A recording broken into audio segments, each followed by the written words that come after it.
Ora bem, acho que podemos começar. Muito boa noite, bem-vindos a mais uma sessão do FIC, Festival Internacional de Cultura aqui em Cascais. Vamos continuar na senda dos livros, que é de alguma forma a espinha dorsal deste festival, apesar de haver outras atividades e de outras áreas da cultura que estão a sair à rua na cidade de Cascais. Os livros de facto são o tronco principal desta programação e naturalmente com os livros vêm os seus autores e as suas autoras e portanto tenho o privilégio de estar aqui para pôr à conversa duas autoras. À minha direita, de calções vermelhos, a Inês Pedrosa. À minha esquerda, de calções brancos, a Maëlys Carrangal. Eu vou apresentá-las sumariamente, depois vou pô-las à conversa a partir do tema que está definido para a mesa e de algumas provocações que eu lhes possa fazer. E no final vamos ter também um espaço para perguntas. Eu creio que já foram distribuídos uns papéis nos quais podem pôr por escrito as vossas questões e que me serão entregues no final e eu depois farei de forma completamente arbitrária uma seleção dessas mesmas perguntas e para a Inês e a Maëlys poderem responder àquilo que vos inquietar e àquilo que quiserem saber sobre elas e as suas obras. Vou começar pela Inês, por uma questão alfabética. A Inês nasceu em Coimbra, mas vive há muitos anos em Lisboa, é jornalista, é escritora, é cronista, é também tradutora e traduziu, aliás, um dos livros da Maëlys e este é um dos pretextos para este encontro e também para esta conversa. A Inês traduziu Cuidar dos Vivos, edição da Teodolito. A Inês Pedrosa, enfim, dispensa grandes apresentações, tem mais de 20 livros publicados, entre vários géneros, dirigiu a Casa Fernando Pessoa, foi jornalista de carreira durante muito tempo, dirigiu a revista Marie Claire, passou no Independente, no Expresso, a Cronista do Sol, tem uma vida dedicada às letras, enfim, coitada, as pessoas escolhem a carreira que querem, escreveu para teatro e para crianças. E é uma militante de várias causas conhecidas, uma pessoa que se empenha social e politicamente, isso é sabido por todos, e é uma das pessoas que mais se bate pela visibilidade e pelos direitos das mulheres, não só em Portugal, mas sobretudo em Portugal. E portanto, Inês, obrigado pela amabilidade de me convidares e permitires que eu esteja aqui com os meus cromossomas X e Y aqui nesta sessão. O último livro da Inês, se não estou em erro, e corrijo-me se estiver enganado, é o Desnorte, e foi publicado em 2016. À minha esquerda, de calções brancos, então, a Maëlys Carrangal, nasceu em Toulon, mudou-se para Paris em 1985, é escritora, foi editora, nomeadamente da Gallimard, é hoje em dia escritora a tempo inteiro, o que provoca alguma inveja a muitas boas pessoas. O seu primeiro romance foi publicado no ano 2000, venceu vários prémios, nomeadamente com o livro Nascimento de uma Ponte, que também está ali à entrada da sala, na altura publicado pela Teorema, e o seu último romance, Cuidar dos Vivos, é então uma das portas de entrada para esta sessão e que vai dar o mote para esta conversa. Este livro que já tem outras vidas também, não só em papel, mas já teve uma vida de palco no Festival de Avignon e já foi também adaptado ao cinema. Portanto, a ficção da Maëlys está a desmultiplicar-se em vários contextos. Bem-vinda, Maëlys, bem-vinda, Inês. Eu vou começar pelo mote da mesa, para depois nós podermos falar sobre o que quisermos a seguir. E o mote da mesa é perder, persistir. E Maëlys, queria começar por si, se perder e persistir, se no fundo é um destino a que estamos condenados a cumprir, sucessivamente ao longo da nossa vida, perder algo e persistir depois dessa perda. Wow. Bonsoir. Perdre et persévérer, je crois que en fait dans le roman Réparer les vivants que j'ai écrit, il est effectivement question d'un jeune homme qui perd la vie mais il y a quelque chose qui est sauvé, donc il y a quelque chose qui persévère après la mort, qui est qui continue, qui va se poursuivre, qui est la vie elle-même, non pas la vie de ce jeune homme-là, mais le principe de vie qui persévère dans le corps d'une autre femme. C'est ce que ce livre raconte, la perte de la vie et en même temps cette vie qui persévère ailleurs. Inês, esta questão da perda é de alguma maneira um tema da literatura, não é? Tal como aqueles temas, os chamados grandes temas aos quais está sempre a voltar, o amor, a traição, o ciúme, a morte, e a morte está presente no Cuidar dos Vivos e está presente também no Fazes-me Falta, que foi o livro que resolvi trazer para também pôr os dois a comunicar, porque acho que de facto faz sentido juntá-los. A perda é um tema que é muito apetecível de alguma maneira. Boa noite, antes de mais, e antes mesmo de mais, queria agradecer às pessoas que aqui estão terem vindo ouvir-nos em vez de ir ouvir o Jorge Palma. Muito obrigada. E agradecer-te a ti teres aceitado este convite e agradecer ao Carlos Veiga Ferreira, que está aqui na primeira fila, que é o editor de sempre da Méliès de Kerangal, que tem aí 3 romances fantásticos fora, ter-me permitido traduzir o Cuidar dos Vivos, Réparer les Vivants no original, com o qual me identifiquei muito precisamente porque a Méliès fala do tema da morte, da perda e da recuperação, que é um tema que me interessa muito, e como o Pedro estava a dizer, eu acho que a literatura passa sempre por este tema, porque aquilo que nos distingue enquanto seres humanos das outras espécies é ter a consciência da morte. A consciência da morte e a consciência, mais do que da morte, que a vida continua, que é isso que é muito difícil nós habituarmos, que vamos desaparecer em breve e a maravilha do mundo continua depois de nós desaparecermos. E todos nós gostaríamos de perseverar, de durar um bocadinho mais, e eu penso que temos muito essa sensação em 2 fases da nossa vida. Quando somos adolescentes, os adolescentes vivem obcecados com a morte em geral, porque têm muita vontade de viver e percebem, é na altura que saem da infância e percebem que o mundo é duro, e é duro porque é curto, para começar, além do mais, e quando passamos dos... no outro dia li alguém, não sei já qual era o escritor, que dizia que teve a consciência da mortalidade a partir dos 40 anos. Eu acho que tive a partir dos 50. E, portanto, mas muito aceleradamente. Mas tu já fizeste 50 anos, é isso? Fiz um bocadinho mais, fiz 50 mais 5 este verão.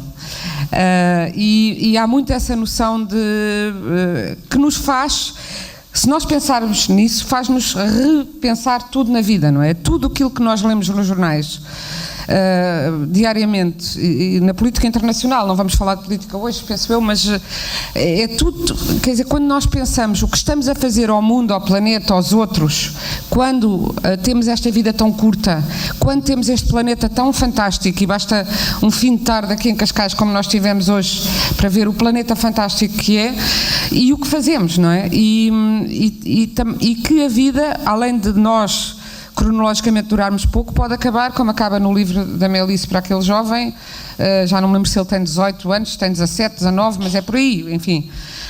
O caso do livro da Méliès eu achei muitíssimo interessante, é a questão da doação de órgãos. Para quem não leu, e sem contar a história do livro, há um jovem que morre e os órgãos dele vão dar vida a outras pessoas. Em particular, o livro centra-se na história do coração, embora saibamos que há outros órgãos dele que também vão permitir continuar a vida a outras pessoas, mas ali é muita história de como o coração dele passa para outra pessoa, mas não é só isso, é também como uns pais são confrontados com a morte de um filho. Eu acho que é um dos nossos grandes terrores, nós, humanidade, enfim, nós quem tem filhos, mas mesmo quem não tem. E enfim, a questão da perda, da morte, põe-nos perante a nossa ética toda, põe-nos como é que vamos viver a vida. Aqueles pais naquele momento têm que decidir, vamos deixar que o corpo do nosso filho dê vida a outras pessoas, e nós diríamos, evidente, mas para eles o corpo do filho, que ainda por cima não está estragado por fora, vai ser esvaziado. E então a primeira reação é: estão a querer aproveitar-se do meu filho, vão esvaziá-lo. E portanto o egoísmo, o de querer, vão desligá-lo da máquina, não o desliguem da máquina para ele continuar a parecer que está vivo. E é constantemente o contraste, e a vida toda é isso, é entre o dar, o saber dar, que é também saber receber, porque aqui na doação de órgãos isso está muito presente. Muitas vezes quem não sabe dar é também quem não sabe receber. E no fundo a morte está muito na literatura porque nos permite, além do mais romanescamente, pôr as personagens a enfrentar os grandes dilemas morais da existência. Embora nós todos os dias tomemos nas nossas mais pequenas atitudes, na forma como nos relacionamos com os outros, estamos sempre a ter atitudes morais, ou não, mas estamos sempre a tomar decisões que são morais e portanto políticas e portanto cívicas e que mudam tudo à nossa volta, mas nos momentos de limites é quando se vê o que as pessoas são capazes de ultrapassar ou não são capazes. E eu queria falar particularmente hoje do livro da Melise, e vim para esta mesa com ela precisamente porque, enfim, a língua francesa já não é o que era. Ontem tivemos aqui uma enchente para Arundhati Roy, fui eu que programei estas. Tenho muita pena que hoje não haja uma enchente semelhante, porque acho que a Melise merece tanto como a Arundhati Roy, sem desmerecer da Arundhati, que tem um livro maravilhoso, mas a língua francesa já não é o que foi em Portugal. E o que é hoje a língua inglesa, que é o latim. Hoje é o Império inglês, é o Império Romano, não é? O Império da língua inglesa é o Império Romano, completamente. E a Arundhati, aliás, ontem dizia que quando fazemos que os livros têm sempre a ver com alguém, a Ana Daniela perguntou-lhe: é preciso ser infeliz para ser feliz?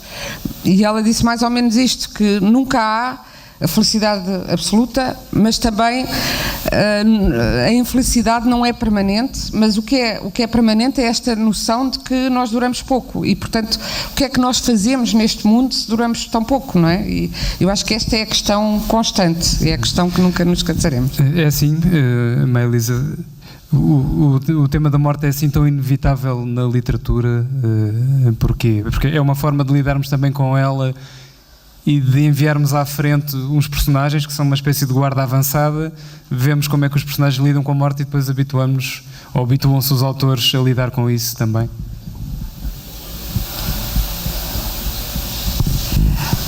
Je ne sais pas si la littérature, elle se résorbe dans la question de la mort. Pour moi, la question du roman, c'est la question, c'est pas la question de la vérité ni la question de la mort, c'est presque plutôt la question du vivant, en fait, comment l'écriture doit produire de la vie. Mais ce qui est important dans votre question, c'est peut-être que c'est la question du destin et des personnages romanesques, la manière dont on les charge d'une sorte de fatum, in fact. Donc, dans Réparer les vivants, comme dans beaucoup d'autres livres, le personnage est frappé dès le début du texte. Il est frappé par la mort et il est frappé par le destin. C'est une façon de le construire et ensuite, si vous voulez, de prendre la tragédie à l'envers. J'ai pu dire souvent que Réparer les vivants, c'était une forme de tragédie, mais inversée, de tragédie à l'envers. Parce que dans une tragédie, on rentre sur le plateau et on sort de la scène par la mort. Dans mon livre, c'est l'inverse. On commence par mourir et après, le livre chemine vers la vie. C'est-à-dire qu'au fur et à mesure que le livre s'écoule, il y a un peu de lumière, en fait. Donc, c'est peut-être moins la question de la mort que la question de prendre la mort à l'envers. Et je crois que dans la littérature, et pas un art de la mort ou de la morbidité, mais peut-être un art de retourner la mort à l'envers. Et le langage, pour moi,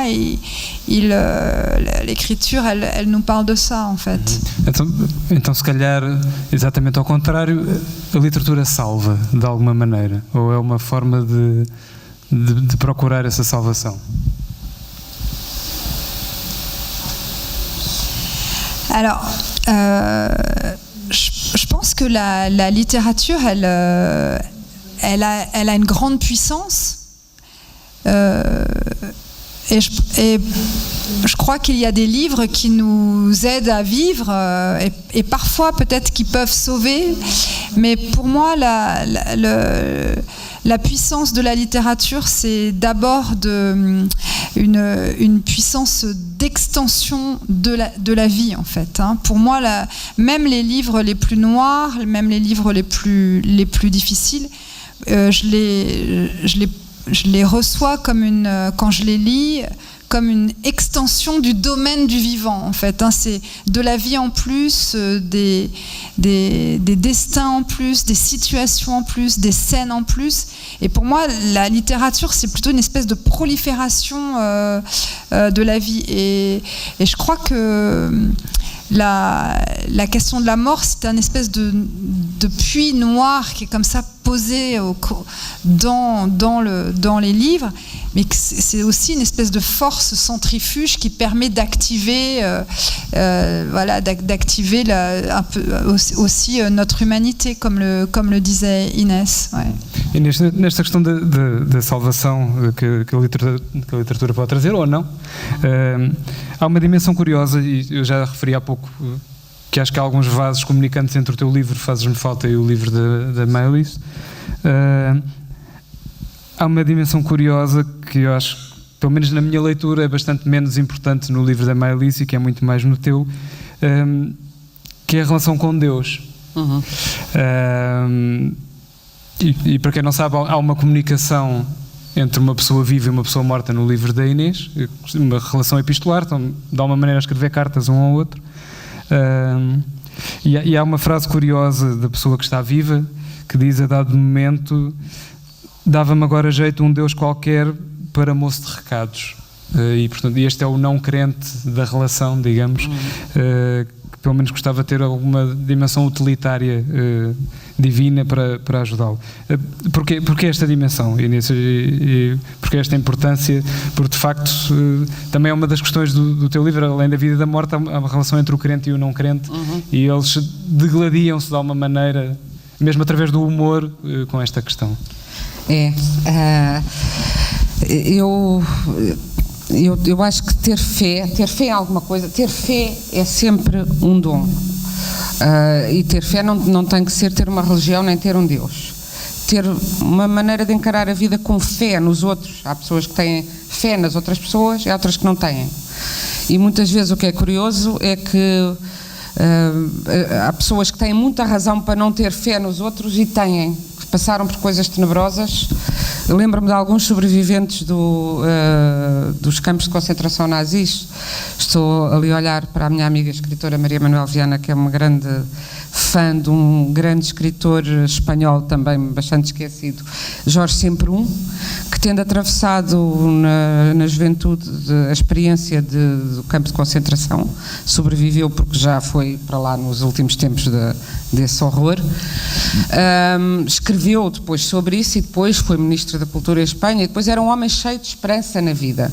E há outras pessoas a quem não aconteceu nada, e nos outros, de uma grande generosidade com os outros, um herói verdadeiro. E há outras pessoas que desconfiam de tudo toda a vida, não é? E portanto ter fé, mas é uma característica que é quase como a fé religiosa. No meu caso, eu tive fé durante um período grande da minha vida, infância e adolescência, perdia, mas fiquei com essa nostalgia. Embora cada vez menos tenha esta nostalgia, porque penso que as religiões hoje em dia são, depois entretanto li o Christopher Hitchens e outras coisas, e cheguei à conclusão que de facto que a religião, dizia o Marx, que era o ópio do povo, e eu acho que é um ópio, as religiões organizadas pelo menos, todas elas, se nós lermos qualquer história séria mundial e das religiões, as religiões só promoveram guerras e só promoveram o mal. São formas de poder autocrático, muito, muito más, as religiões organizadas. E houve uma altura que eu nem podia ouvir falar na palavra Deus por causa disso.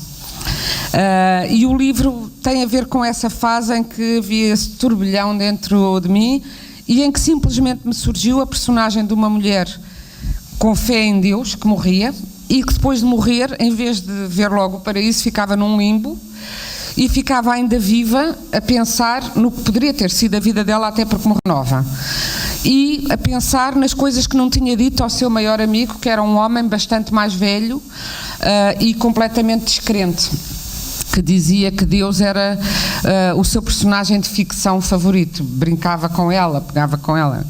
E então o livro é a partir da morte, da história da morte, mas é uma análise daquelas vidas e muito dos equívocos da vida, porque o embate, a Melissa estava a dizer, no livro dela isso é muito evidente, que a morte é aquele fatum, aquele destino que surge para agitar, no livro dela, para agitar um mundo e o recompor. E há um caminho para a luz. Isso é uma das coisas que eu gosto muito no livro da Melissa Carrangal, porque também estou um bocadinho cansada, hoje em dia, como o mundo não está fácil, mas também quem estiver muito aflito com o estado do mundo, eu digo sempre, vá ler história, para dizer qual foi a fase do mundo em que o mundo esteve bom, porque quando me disserem eu começo a ficar nostálgica, até agora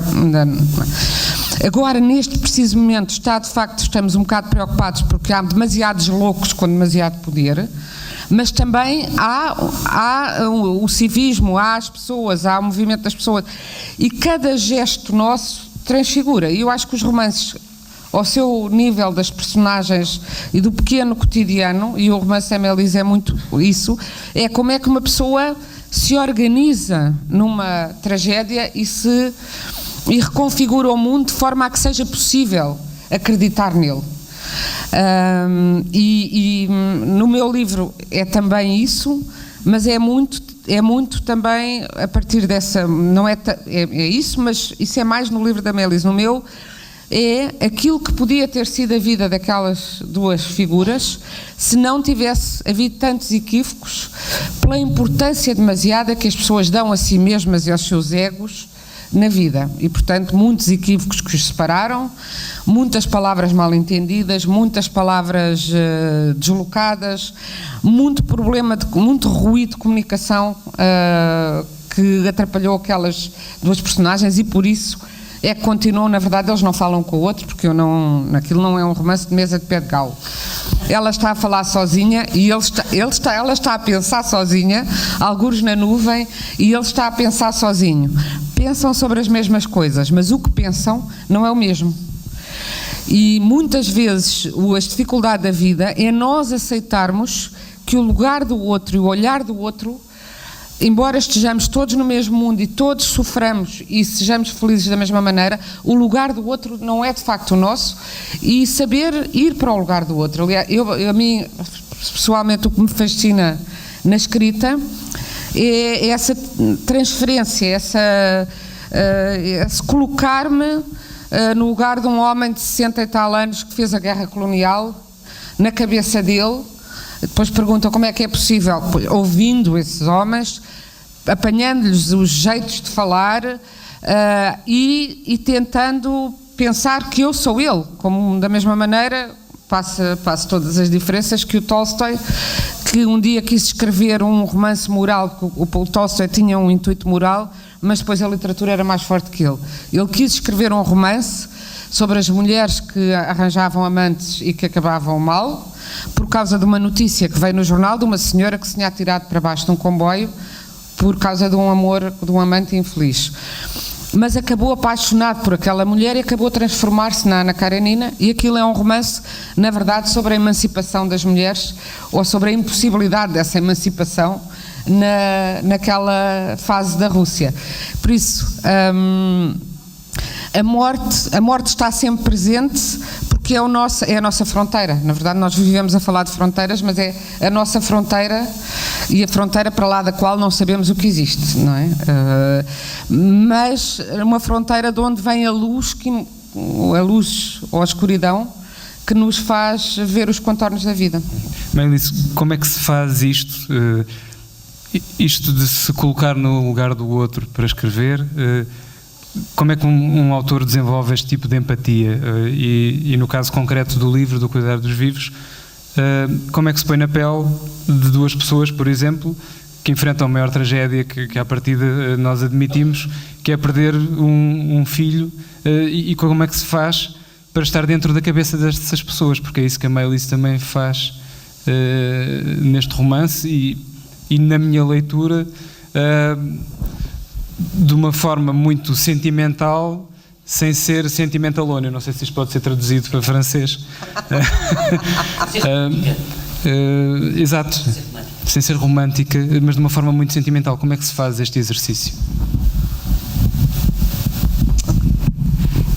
Alors, moi j'ai écrit le roman d'une transplantation cardiaque. J'ai écrit la migration d'un cœur humain, d'un corps d'un jeune garçon, jusque dans le corps d'une femme qui est traductrice.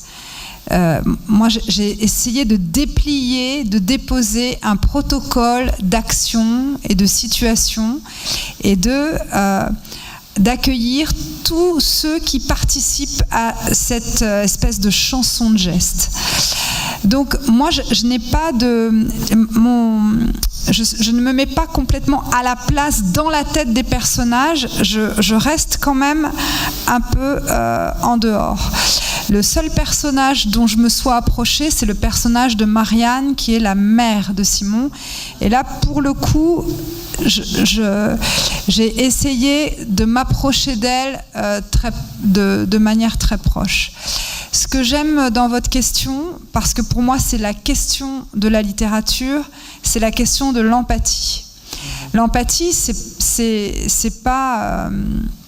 c'est la question de la littérature parce que c'est la question du rapport au lecteur. Moi, j'aime l'empathie parce que c'est la question du toucher. C'est l'idée d'aller de toucher l'autre. Mais dans l'empathie, elle vient pas seulement effectivement d'une disposition sentimentale, mais pour moi, elle vient d'un travail qui est un travail de documentation et d'enquête et d'investigation. Pour écrire ce roman et pour qu'il reste jusqu'au bout une fiction, c'est-à-dire pour raconter une histoire, il a fallu que je sorte moi-même de ma vie. Et ce que j'aime dans la documentation, c'est l'idée que l'on va interroger un chirurgien, un infirmier qui coordonne la greffe, que l'on va rencontrer des praticiens.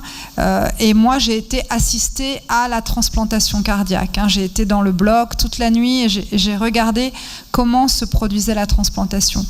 Alors, c'est cette espèce de démarche qui consiste à aller chercher finalement l'information. Pour moi, elle n'est pas liée à l'idée de trouver de la vérité, puisque pour moi, la question du roman, c'est pas la question de l'exactitude, c'est la question de la vie. Et en fait, quand on sort comme ça de soi et qu'on va justement se documenter, faire des investigations, faire des entretiens, c'est un rapport à l'autre que l'on construit et à mon avis, c'est comme ça que moi, j'essaie de trouver une forme d'empathie. C'est difficile c'était difficile pour moi d'écrire le personnage de la mère. Précisément parce qu'il était trop proche peut-être de moi dans la mesure où j'ai des enfants et que dans ma vie privée, je suis une mère. Et donc précisément pour ça, c'était plus difficile pour moi. J'étais plus, je me sentais plus en puissance quand j'écrivais le chirurgien, l'infirmier qui chante, etc. Parce que je les regardais comme des puissances littéraires, comme des personnages. Je les envisageais pas comme des personnes que je devais dans lesquelles je devais rentrer. Mais la question, j'aime cette question de l'empathie parce que pour moi, il n'y a pas de littérature sans empathie. En fait, je ne sais pas ce que c'est qu'un roman qui ne travaille pas cette question de l'émotion et du rapport au lecteur. Alors le lecteur, non pas comme une personne à séduire, mais comme une altérité, comme une altérité. Voilà. É interessante esta dimensão pessoal, Inês, de que a Amélie estava a referir, e é inevitável fugir a isto. Quando se está a escrever literatura, de uma maneira ou de outra, há esta intervenção do caráter do autor e da vida do autor e da vida privada, como ela se referiu, do autor, que vai de alguma maneira mexer com aquilo que se está a fazer. Porque nós não nos conhecemos assim há tanto tempo, mas tu és uma pessoa que se expõe na vida pública e de uma maneira transparente, e eu achei curioso porque estava a ler o teu livro e há muito Inês Pedrosa na personagem morta do teu Fazes-me Falta. É muito fácil reconhecer-te lá, embora eu saiba que é outra pessoa e felizmente estás aqui viva e não no limbo a escrever cartas. Mas isto é inevitável ou não? Ou é possível criar uma obra literária com sentido que não tenha um bocadinho do ADN do próprio autor lá dentro? Eu acho que é impossível não ter o ADN, e eu lembro-me da Marguerite Duras, que escreveu uma obra muitíssimo autobiográfica e dizia e repetia: escrevemos sempre sobre nós, on écrit toujours sur nous. E eu acho que sim, uma forma mais direta ou menos indireta. Provavelmente nesse livro, que também já tem uns 15 anos, era mais direta do que hoje será. Talvez porque eu também já consigo sair mais de mim. É difícil, como a Melissa estava a dizer, e eu percebi muito bem o que ela estava a dizer. A mãe, evidentemente, qualquer pessoa que tem um filho e que é uma mulher, e por isso ela, de facto, no livro fala muito da mãe e menos do pai. O pai aparece como... A mãe, ela está dentro da cabeça da mãe a ver a reação do pai, e não está dentro da cabeça do pai. Mas não é só dentro da cabeça da mãe que ela está dentro da cabeça da jovem namorada do jovem morto e do amor. E uma das coisas para mim lindíssimas do livro, e acho que muito difíceis, eu já vou responder à tua pergunta, mas eu queria dizer que ela estava a falar das personagens, é a relação quando dois jovens se apaixonam. E que está descrito, eu estava a ler aquilo e a dizer, foi assim comigo, mas é uma coisa que nós sentimos aos 16 anos, e por muito que nos apaixonemos toda a vida, nunca mais volta a ser aquela primeira vez. E é muito difícil voltar a escrever a primeira vez. E isto para te dizer, antes do Fazes-me Falta, escrevi A Instrução dos Amantes, que é um romance de adolescentes. E quando o escrevi, disse, eu tenho que escrever este romance, porque eu tinha 28 anos quando o estava a escrever, porque aos 30 não vou saber como é que é ser adolescente. E eu acho que um escritor tem de saber a vida toda como é que é ser adolescente, e tem de saber a vida toda como é que vai ser o velho que ele ainda não é. E essa experiência é fascinante. O Fazes-me Falta, em particular, é um livro muito... É talvez o meu livro, nesse sentido, mais autobiográfico até... É curioso, é mais autobiográfico do que o dos adolescentes, que tem a ver mais diretamente com a minha adolescência. Mas porquê? Porque no Fazes-me Falta escrevi-o depois de terem morrido muitas pessoas próximas, designadamente o meu pai, mas não só. Mas não ia fazer a história de uma filha e de um pai, porque sobre isso eu não sabia escrever, porque era o que me estava a acontecer. Agora, como eu não conseguia pensar como é que se faz depois de alguém morrer, não conseguia passar daquilo, como é que eu vou viver sem esta pessoa todos os dias, apareceu-me de repente aquela mulher, se calhar muito parecida comigo, mas lá está, por alguma razão ela tem fé, eu não tenho, portanto há aí diferenças. Aquilo que é o percurso... De alguma maneira depois... não... Diz-me se eu estou a psicologizar esta coisa, mas não será um mecanismo de defesa perante os leitores, do género, há aqui algumas questões-chave da personalidade da minha personagem que eu vou pôr opostas à minha, para não dar de barato que eu estou morena, aqui. As minhas mulheres são sempre morenas. É morena, pronto. Tem fé em Deus. É magrinha, também é o que os leitores querem, é também se calhar o wishful thinking, porque as pessoas louras querem ser sempre morenas e só gostam de morenas e vice-versa, as gordas querem ser magras e as magras querem ter umas grandes, não querem ser gordas, mas querem ser mais voluptuosas. Isto é da vida. E também é verdade que as mulheres, como lhes perguntam sempre, pelo menos em Portugal, mas não só, se aquilo é a vida delas e se houver qualquer coisa de parecido, vêm logo atrás a saber se é a vida delas, em geral. Eu já assisti uma escritora que escreveu sobre uma violação, perguntarem-lhe se aquilo tinha acontecido com ela, e pensei, é extraordinário, porque ela vai contar se foi, mas se um homem escrever sobre violações, não lhe perguntam, não me lembro portanto, e há ainda, eu hoje em dia procuro não me defender nada, porque já descobri que a melhor, não sei se é a melhor defesa sequer, mas é a minha maneira de viver, é viver por mim, não sei se é exposta, se não é exposta. De facto, a exposição tem os seus problemas, mas a não exposição, que é a pessoa retrair-se, para um escritor é fatal, porque só se escreve com a inocência. Portanto, se a pessoa deixar de acreditar de alguma maneira no mundo, deixa de escrever, penso eu. Não se pode escrever de uma forma cínica, então, ser um autor e ser um cínico. Mas mesmo um cínico tem que ter, até pelo esforço, é assim, uma pessoa que tem um cinismo absoluto não escreve. Quer dizer, se o António Lobo Antunes fosse tão mau como ele gosta de dizer que é, nos dias em que não está a dizer a minha querida mãe, o meu querido avô e tal, que são os outros, se ele fosse aquilo, ele não escrevia as coisas maravilhosas que escreve. Ele é outra coisa, não é? Agora, eu acho que dá muito trabalho estar a manter personagens e a criar, à parte os do livro, portanto, guardo os personagens para o livro e procuro.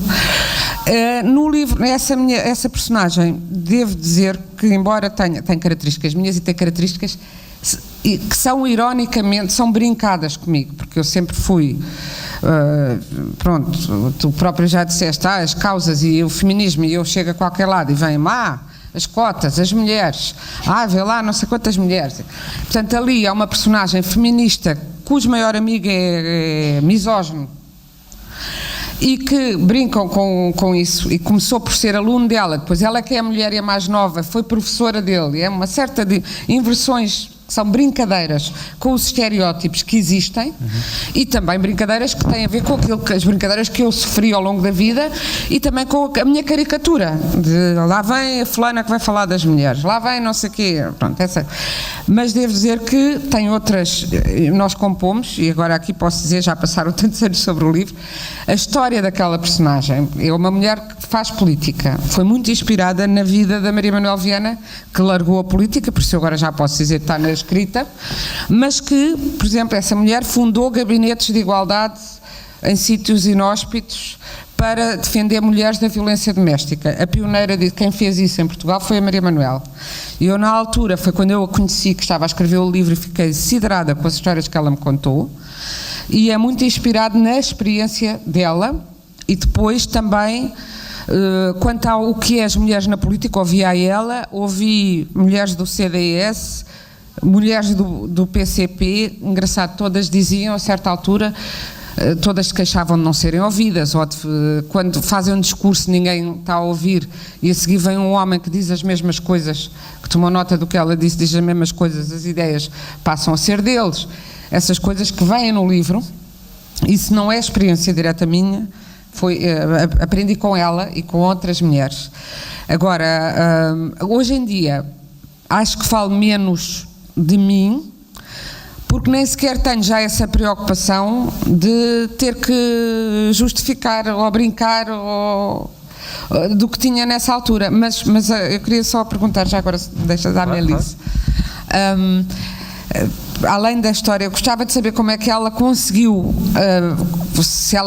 percebe-se, quer dizer, deduzi, não sabia que tinha assistido a uma transplantação de coração, mas que se tinha informado muito bem, porque aliás o trabalhão que deu para traduzir os termos exatos em português, porque é não só os termos técnicos, mas aquilo que os médicos dizem aos enfermeiros, conversa na sala de operações e todos os procedimentos, bem como a conversa dos surfistas, embora seja uma parte mais pequena do livro, como é que em português os jovens surfistas falam uns com os outros e como é que a Méliès, que estaria mais próxima etariamente da mãe do jovem, conhece tão bem aquele ambiente e soube descrever a sensação do rapaz quando se apaixona e a sensação da jovem, que ainda por cima é uma jovem artista, enfim, que quer ser artista, que tem está a fazer um trabalho plástico e pensa muito sobre isso, mas são cabeças completamente frescas e diferentes das outras. Eles, por um lado, e depois uma jovem enfermeira que está no meio daquela crise toda e está a pensar no homem com quem passou a noite passada, a noite anterior, e que também é uma personagem muito forte. Na verdade, à parte da Mariana, há o jovem que morre, e depois o resto há a jovem, a Claire, a tradutora, que também é engraçado ser uma tradutora, alguém que vive a fazer transplantes, que recebe o transplante dele, não é? Muito engraçado isso também. E se ela fez alguma, fez alguma investigação particular para essas personagens? Como é que foi a construção? Alors, pour les personnages de surf, des surfeurs, j'avais des connexions privées parce que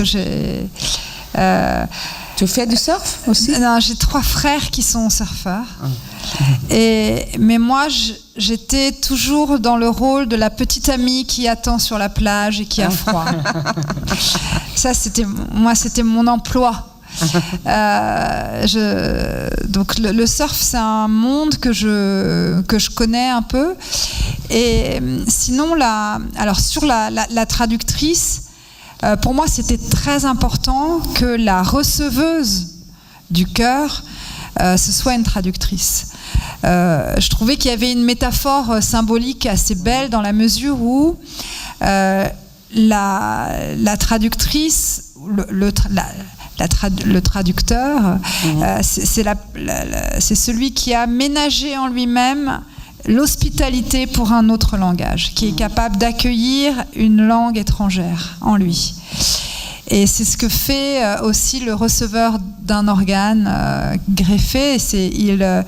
Il a ménagé en lui, il a ouvert un espace possible pour accueillir l'étranger, pour accueillir ce qui vient du dehors.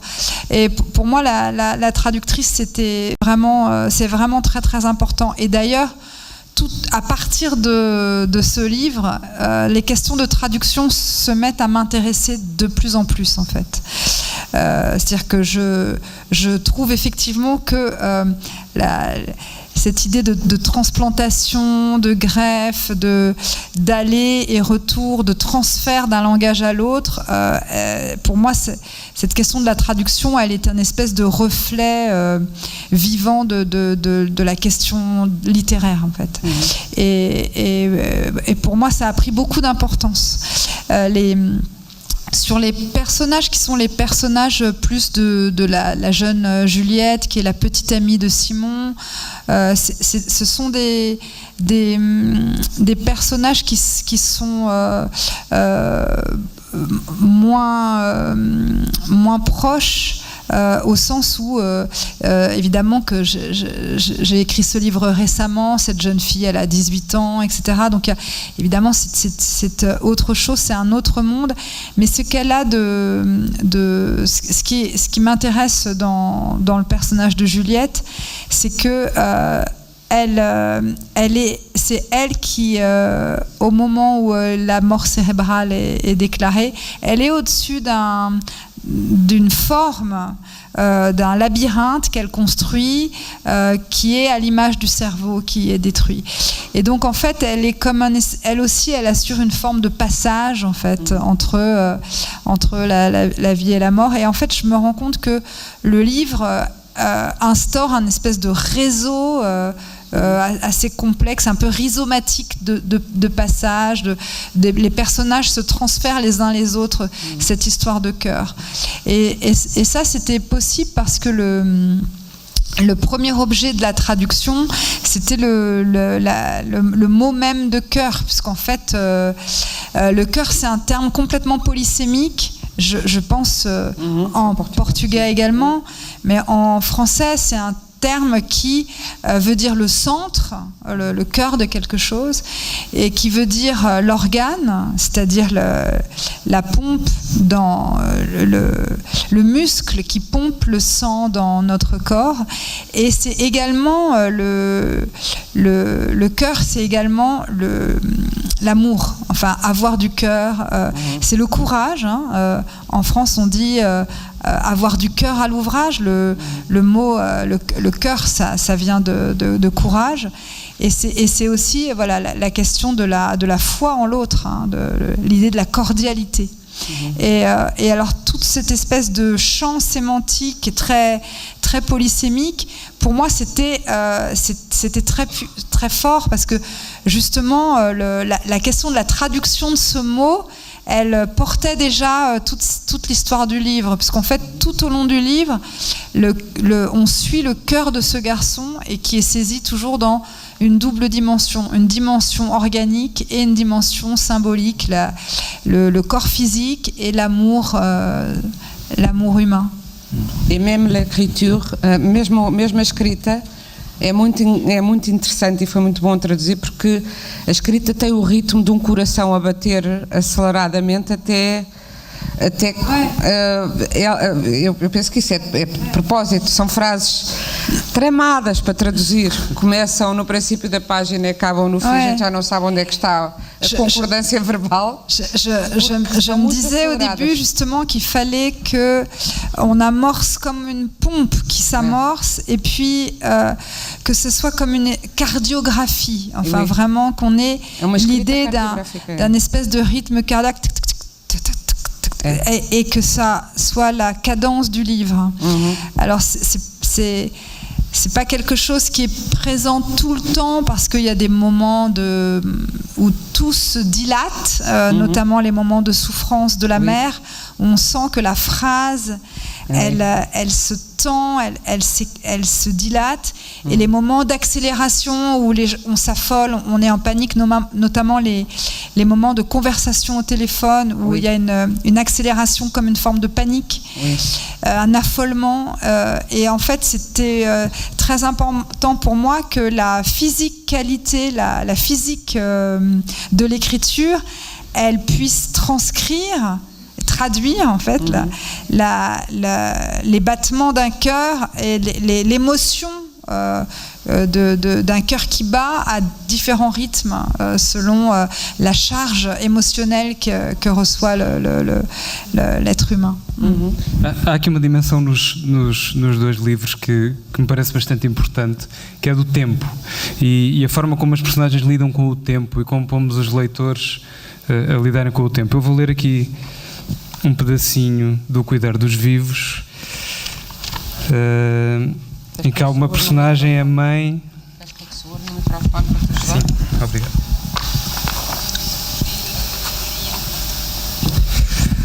Há um momento em que a mãe está a informar o pai de que o filho deles morreu, ou está num perigo iminente de vida, e em que a personagem vai tentar, faz um exercício de, e se eu pudesse suspender o tempo, que é uma coisa que ela não pode fazer, e ela diz-lhe desta maneira: Marianne aperta o telefone na mão, medo de falar, medo de destruir a voz de chão, medo de que nunca mais possa voltar a ouvi-la tal como ela é, que nunca mais possa experimentar esse tempo desaparecido em que Simon não estava numa situação irreversível, quando todavia sabe que deve pôr fim ao anacronismo daquela voz para a reimplantar ali, no presente do drama, e sabe que tem de o fazer. Ou seja, temos uma personagem que, se pudesse, queria congelar uma altura em que a voz do pai do seu filho não estaria alterada para sempre pela notícia daquilo que tinha acontecido. Mas isto é uma tragédia nossa e uma tragédia das personagens. O tempo volta sempre contra nós, de alguma maneira. Oui, alors ça c'est c'est un moment qui est vraiment important parce que c'est le moment de l'annonce. Alors, moi je me suis demandé qu'est-ce que ça veut dire annoncer quelque chose, annoncer. Qu'est-ce que ça veut dire annoncer? On a l'exemple dans notre culture de l'annonce faite à Marie, par exemple, quand l'ange Gabriel arrive et lui dit « Tu seras la mère de Jésus ». Et c'est l'idée d'un moment, annoncer, c'est une parole qui fait que rien n'est plus jamais comme avant. Il y a quelque chose qui se déchire. On n'annonce pas quelque chose comme « j'ai pas acheté le journal ». Ce qu'on annonce, c'est un enfant est né, lui est mort, je suis amoureuse de toi, je vais partir. Des choses qui font que la réalité, elle est plus jamais pareille. Et dans ce livre, dans ce passage-là, la mère, elle est terrorisée d'apprendre au père de Simon, dont elle est séparée en fait, que leur enfant est dans le coma, parce qu'à ce moment-là, elle sait qu'elle va le faire basculer dans le temps qui est le sien, qui est le temps du drame, et lui est encore dans un temps où il ne sait pas que son fils est dans le coma. Et donc, elle sait que quand elle va l'annoncer, ça va déchirer quelque chose. Et le temps, à ce moment-là, c'est comme une déchirure. La voix, elle déchire le présent et elle inscrit un passé et un avant et un après, c'est-à-dire un passé et un présent. Et ça c'est une question que je trouvais très, très forte, parce que dans la vie, on l'éprouve souvent, l'idée que quand on sait quelque chose d'important, que autrui ignore, on a l'impression d'être dans deux temporalités parallèles en fait. Et c'est des moments parfois de souffrance très forte, et en même temps on peut pas faire autrement. C'est la question du secret, mais c'est aussi la question du temps qui est vécu comme une espèce de l'annonce, qui est vécu comme une espèce d'incision, comme un coup qui va fendre la toile du temps. Et dans ce livre, de toute façon, les questions de temps, elles sont tout le temps présentes. C'est un livre qui se déroule sur 24 heures. C'est le temps, c'est l'unité de temps, parce que je disais tout à l'heure que c'était une tragédie à l'envers, mais de fait, c'est une tragédie parce que on a une unité d'action qui est la transplantation, une unité de lieu qui est l'hôpital, mais aussi une unité de temps qui est la 24 heures. Et en fait, ce temps de 24 heures, c'est un temps parfait. La Terre fait une rotation sur elle-même, et c'est un temps cosmique qui est parfait pour une action tragique, et aussi pour que le cœur fasse un tour sur lui-même et reparte ailleurs. Mais à ce temps de la tragédie se superpose le temps du protocole de la greffe, qui est très précis, très documenté, et évidemment le temps des annonces, parce qu'elle va l'annoncer au père, mais après il faut que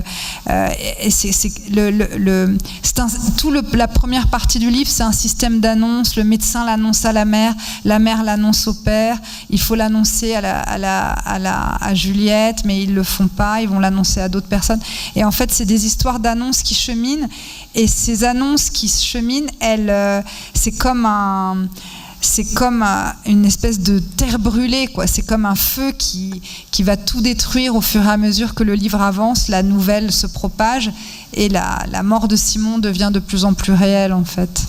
Inês, as tuas personagens debatem-se também com o tempo, com aquilo que não fizeram, com o que podiam ter feito de outra maneira, com o tempo que já não têm para viver de outra maneira. Estava aqui a pensar o tempo, lembrei-me de um título que o Kundera não usou e que talvez eu lhe peça autorização para usar um dia, se ele não usar. O Milan Kundera queria chamar à insustentável leveza do ser o planeta da inexperiência, porque diz que o livro é sobre isso, é sobre o facto de a nossa vida é um esboço.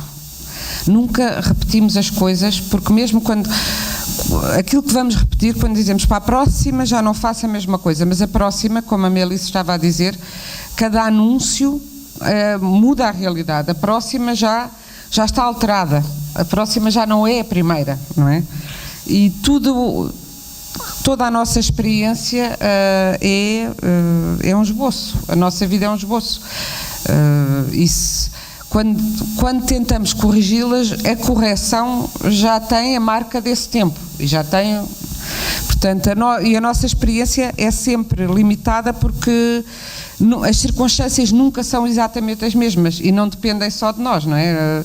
Nós gostamos muito, uma das razões porque acho que escrevemos e pintamos é para organizar a vida e ter a ideia, a arte, e eu acho que por isso é que a arte é tão importante para quem a pratica e para quem a consome, porque dá sentido a uma vida que é desorganizada, caótica e que muitas vezes... Eu sempre que há uma tragédia muito grande, que muitas vezes é trágica, quando há uma tragédia muito grande, eu penso como é que vivem essa tragédia, quer dizer, a morte de alguém muito próximo, como é que vive quem não tem esse suporte de qualquer coisa de sentido que a arte dá, de facto, e a arte dá e dá tanto mais quanto mais se aproximar da vida. Isto já é uma posição pessoal minha, mas da vida não, da pessoa que escreve, mas quando tiver mais ligação, quanto menos for, sei lá, eu ia dizer uma coisa de ficção científica, há obras de ficção científica que são muito sobre o nosso tempo, o 1984 para começar, não é? Mas, enfim, a arte diz-nos coisas sobre a vida, ajuda-nos a segurar a vida, mas não pode fugir ao tempo que foge.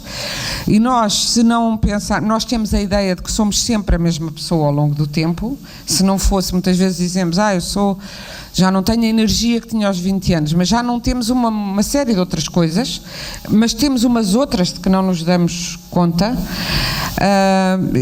E é muito, agora, na ficção é muito difícil, o caso da Melissa, eu acho que foi muito inteligente da parte dela fazer toda esta história que tem muitas personagens e muitos lados em 24 horas, porque dá mesmo essa noção e com um trabalho de linguagem que tem a ver com momentos de aceleração e momentos de extensão do tempo, porque uma coisa muito interessante da dor, a dor, embora nós, felizmente, nós dizemos que temos uma dor terrível, sei lá, as mulheres que têm partes difíceis, que são, penso eu, quase todas, mesmo com as modernices todas, e dizem, foi uma dor horrível, mas esquecem-se. Nós esquecemos, uma das coisas felizes do mundo é que nós esquecemos mais da dor do que da alegria. É uma das coisas boas. Mas o tempo da dor, enquanto se vive aquele tempo, é enorme. Eu lembro de estar a ler o livro e depois a traduzir. A parte em que a Mariana, a mãe, o livro da Melissa agora, em que a Mariana está às voltas de carro, à procura do pai e não o encontra logo, e depois vai para um café, e tudo aquilo parece muito tempo, depois damos-nos conta que não foi muito tempo, ela lá o encontra. Enfim, em relação aos outros momentos do livro em que anda tudo a correr para que o órgão possa ser recuperado rapidamente, aquele tempo, aquilo a mim parece-me quase um dia enquanto leitora, aqueles passeios dela, aquele cinzento e aquelas reflexões, aquilo demora, porque demora como a dor demora.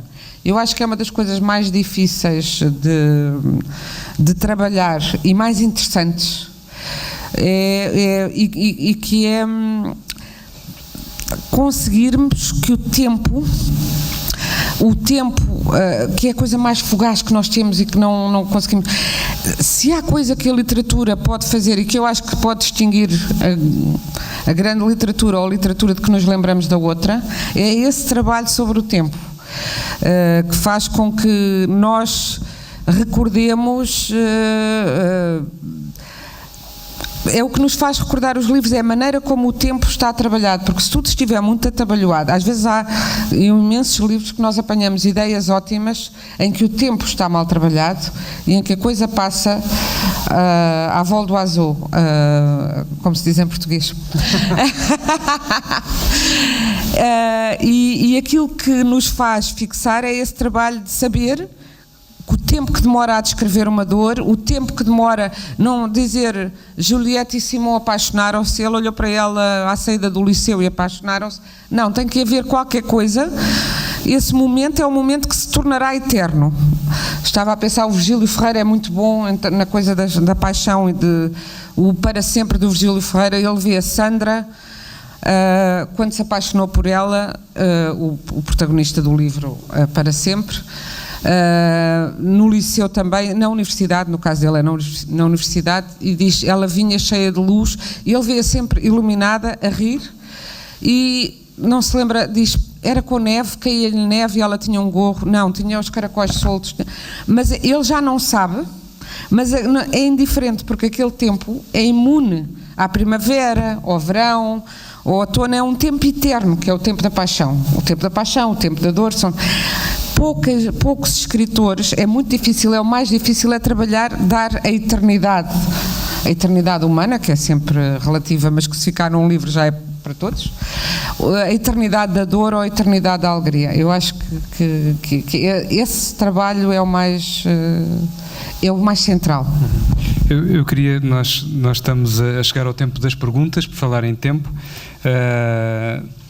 e queria ler aqui uma passagem do teu livro que também tem um pouco a ver com isso e que tem a ver com esta ambição da suspensão do tempo, que a personagem do livro da Maylis ensaia, mas sabe que vai falhar, em que o teu personagem vivo diz isto: sobes pela minha vida com essa gargalhada abissal. O meu romance há de ter um fim feliz, dizias, quando ainda acreditavas que se podia suspender a morte em palavras. A literatura consegue suspender a morte em palavras ou com palavras? Nós achamos que sim. Nesse livro, aliás, eu brinco com as curvas do tempo. Depois disso já voltei a brincar com isso, porque nesse personagem é tanta a vontade que ela exista, como ela existiu muito depois, ela nasceu muito depois dele e morreu depois dele, e ele imagina que ela era uma amiga de infância dele e começa a imaginar que cresceu com ela e que a encontrou quando ainda não a conhecia. E isso é uma sensação muito engraçada que se tem quando se tem amigos de uma vida. A mim já me aconteceu pensar que estava com uma pessoa anos antes de a conhecer e depois, a certa altura, já me baralhar e não, de facto eu só a conheci 5 anos depois, mas eu ia jurar que já tinha estado com aquela pessoa antes. Isto na realidade, mas no sonho também nós imaginamos muitas vezes, assim como quando se é adolescente e se tem o primeiro amor, imaginamos como é que vamos viver com os nossos amigos e com aquele amor até ao fim da vida. É uma coisa muito adolescente pensar, e depois vamos ter filhos e vão se chamar assim, e os filhos dos nossos filhos vão ter outros filhos e vamos todos ser muito amigos o resto da vida. É muito engraçado isso, porque é muito, eu vejo que isso se repete de juventude para juventude, organizar o futuro, e nós, mais velhos, organizamos e reorganizamos o passado, ou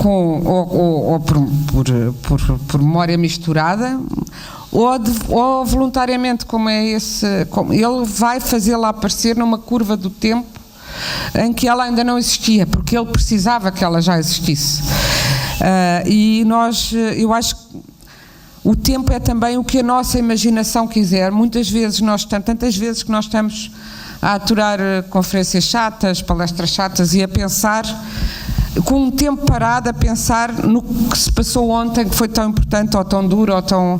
Portanto, o tempo não é só o tempo real, e eu acho que a literatura capta isso, capta o tempo. Há aquele tempo de que nós somos escravos, porque a triste verdade é que nós somos escravos do tempo, mesmo que não queiramos, mas não só nos libertamos através da arte, como na nossa vida cotidiana, e a arte pode traduzir isso. O tempo é o que nós pensamos dele, e com o nosso avanço na vida, nós lembramos-nos, é tão engraçado, às vezes lembramos de coisas para aparentemente nada importantes e esquecemos de outras muito mais importantes, ou teoricamente mais importantes, não é? E não se percebe porquê. Eu acho que a função, sobretudo quem escreve, é pensar um bocado nisso, não é?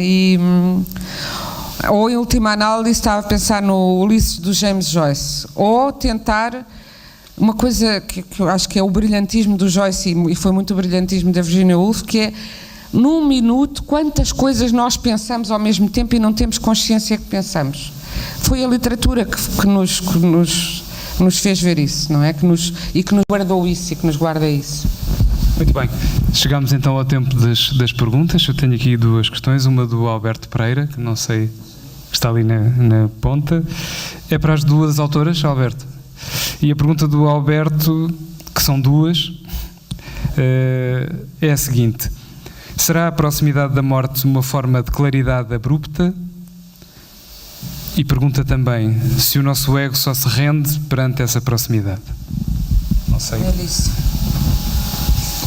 J'ai pas compris la question. Excusez-moi.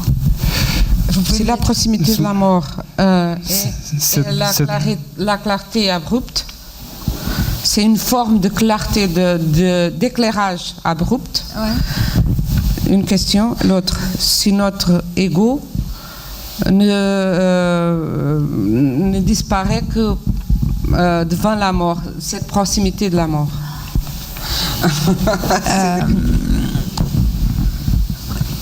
Je pense que je peux pas du tout répondre à ces questions en fait. Je trouve que c'est trop difficile de faire une réponse comme ça. Je crois pas que la mort soit d'une quelconque manière que sa proximité soit une clarté abrupte, mais c'est quand même un partenaire. Finalement, la mort, elle est là, et c'est bien ce qui nous rassemble tous. Bon, ça, c'est quand même quelque chose qui est très, très puissant, en fait. Et est-ce que l'ego disparaît à l'approche de la mort? C'est ça, est-ce qu'il s'efface? Oui, il s'efface, c'est comme ça. Je sais pas. Heureusement, tu sais pas.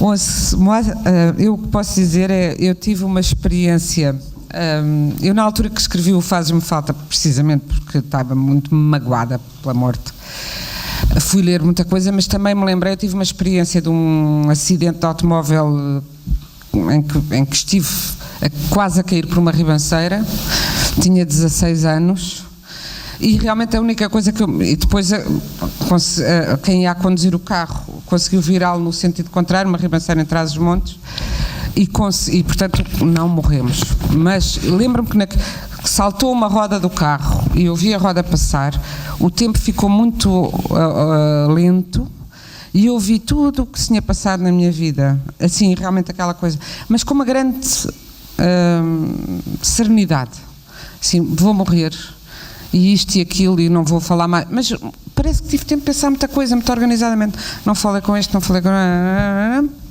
Na altura, e o que eu fixei até hoje foi: que horror, vou morrer virgem. Na altura, isso, lembro-me que foi a grande, que horror.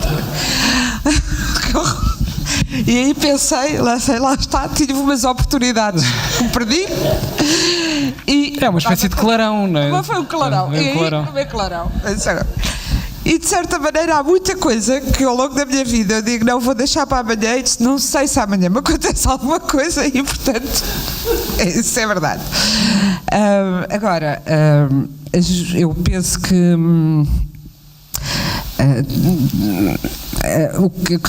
o que acontece é, e eu acho que isso, nós quando escrevemos sobre a morte, escrevemos sobretudo sobre esse embate e como resolver e continuar a viver, e foi o que fez a Melise neste romance também, e sobretudo há sempre outras coisas. O que é muito terrível mas maravilhoso é que há morte, mas no caso a morte vai dar vida a outras pessoas, não é? Isso é um dado central no romance dela.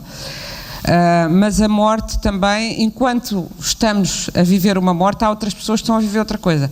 As pessoas que estão a lidar com aquela morte, os médicos, estão a lidar com questões de poder, com questões de paixões, cada um está com a sua obsessão particular e encontra um espaço para...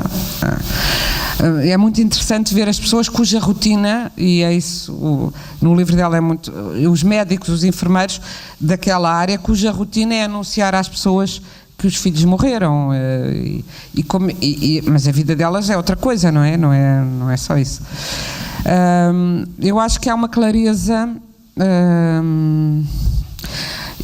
eu acho que de qualquer das maneiras, e quando se lê livros que lidam com a morte, no caso destes dois, e que falam da morte como qualquer coisa de simultaneamente único para aquelas pessoas, mas banal, porque isto que acontece no livro da Melissa acontece todos os dias, está a acontecer agora. É a vida de gente normal, como acontece a história do Faz-me Falta, é a vida e portanto ajuda-nos também a relativizar nesse sentido. Eu não sei se quem está próximo da morte, ninguém pode saber, mas eu acho que se nós tivermos consciência de que a morte é iminente, podemos tranquilizar. Eu isso sinto, de facto, que quando à medida que leio mais, que aprendo mais, que escrevo e que leio, porque para escrever é preciso ler, de facto o nosso ego é muito menos, porque ter um ego grande é um peso muito grande também, não é? A pessoa ter que corresponder à imagem que fez de si. Se a pessoa pensar amanhã sou pó, também pensa, e isso, os escritores, os artistas em geral são muito perfeccionistas. Eu penso que a Melissa, não falei com ela ainda sobre isso, mas escolha de cada palavra e a ideia de que podíamos ter feito melhor e que talvez hoje ainda fizéssemos melhor aquele livro, não sei se com o tempo isso deixa de ser tão importante. Aquilo que não está naquele livro estará no próximo, e também não é muito importante porque acho que o facto de escrevermos histórias que não são retratos sociológicos. Ontem, uma das coisas boas que disse a Arundhati Roy aqui ontem, estavam-lhe a dizer, mas a personagem transgénero representa os transgéneros, a personagem de Cachemira representa não sei o quê. E ela dizia, não, são pessoas, não é? São pessoas. E quanto mais nós escrevemos livros, com mais pessoas nos cruzamos. E os escritores, há escritores que, vi agora recentemente que há um escritor que tem uma trilogia, História do Mundo no último século, então que é uma família chinesa, uma família coreana, uma família... Eu não sei como é que ele pode saber tudo sobre essas famílias, mas eu sei que o romance não tem nada a ver, a coisa do romance não é fazer o retrato sociológico, e que um romance que se propõe fazer isso falha de certeza, porque nós vamos atrás da vida das pessoas ou de personagens que são, há uma expressão através do Kundera. Eu ando a fazer um trabalho sobre o Kundera, por isso só leio Kundera, desculpem lá as citações serem recorrentes, mas ele fala de egos experimentais, mas esses egos experimentais são feitos daquilo que nós conhecemos da natureza humana e ajudam-nos a experimentar, ter menos ego, porque temos tantos egos experimentais à nossa volta, e isso é um alívio, porque nada é tão importante, não é? Muito bem, temos outra questão da Maria Antónia Amarante, que está ali na assistência, que tem primeiro uma afirmação e depois uma pergunta, creio que é para a Melissa, se bem percebi. Ora, a Maria Antónia diz: a tragédia antiga é a reparação de uma transgressão à escala universal. Será que a reparação de que fala o seu livro é uma tragédia ao contrário, Melissa? Oui, il y a la question de il y a une transgression à l'échelle universelle qui est la transgression de la mort d'un jeune homme, enfin la mort d'un enfant, qui est quand même peut-être la scène, la figure la plus transgressive que l'on puisse écrire, en tout cas que l'on puisse représenter. La mort de l'enfant, la mort de la jeunesse, il y a quelque chose de scandaleux au sens antique du terme. C'est ce scandale-là que la tragédie, en tout cas celle du livre, vient réparer, même si elle est prise à l'envers, en fait. Je crois réellement à cette histoire de tragédie retournée dans le livre, en tout cas. Assez vite, j'ai eu l'intuition que cette forme très ramassée sur 24 heures, le fait que le livre regarde vraiment, qu'il y ait une unité d'action, parce qu'en fait... je je dis souvent que quoi qu'on pense de ce livre, il y a une chose qui est sûre, c'est que on sait comment se passe une transplantation cardiaque. D'une certaine manière, le livre, il donne une connaissance. La fiction, elle est aussi pourvoyeuse d'une connaissance. Et moi, d'ailleurs, j'ai un rapport à la fiction assez proche de ça. Pour moi, c'est aussi un accès à la connaissance. Hein. La fiction, elle existe pour nous permettre de connaître. Hein. C'est aussi des portes, des accès à la connaissance. Et dans cette forme très tragique, il y a quelque chose de concentré sur une geste humaine qui est la transplantation, sur un temps et sur des lieux, enfin le tout très resserré, mais complètement inversé, puisque finalement à la fin, la traductrice se réveille et elle est vivante, et donc on a fait toutes les 24 heures. Mais c'est vrai qu'au départ, la tragédie, elle est là pour réparer la transgression de la mort de l'enfant. Je pense que c'est peut-être la scène la plus transgressive, effectivement. Posso acrescentar só uma coisa que eu achei muito interessante e que tem a ver com essa reversão da tragédia, que nas tragédias antigas a questão da culpa era central. Há sempre alguém que cometeu um erro fatal, que pecou, e aqui isso é muito interessante, não há a culpa. E até o facto de o pai sente-se culpado e a mãe, mas é uma coisa ténue, eles ultrapassam, a questão da culpa é posta de parte. Eu acho que isso é uma afirmação, diria até política, face à visão antiga da tragédia, a busca da culpa e em vez de justamente da redenção, procurar a culpa. Et aqui não há isso. Ici, c'est le coupable, c'est le destin, en fait. Hein. Donc c'est une espèce d'entité un peu ontologique et finalement absurde, hein, complètement absurde, qui n'est pas porteur de sens. Le destin, il est là pour frapper, quoi. Il existe. Mais en même temps,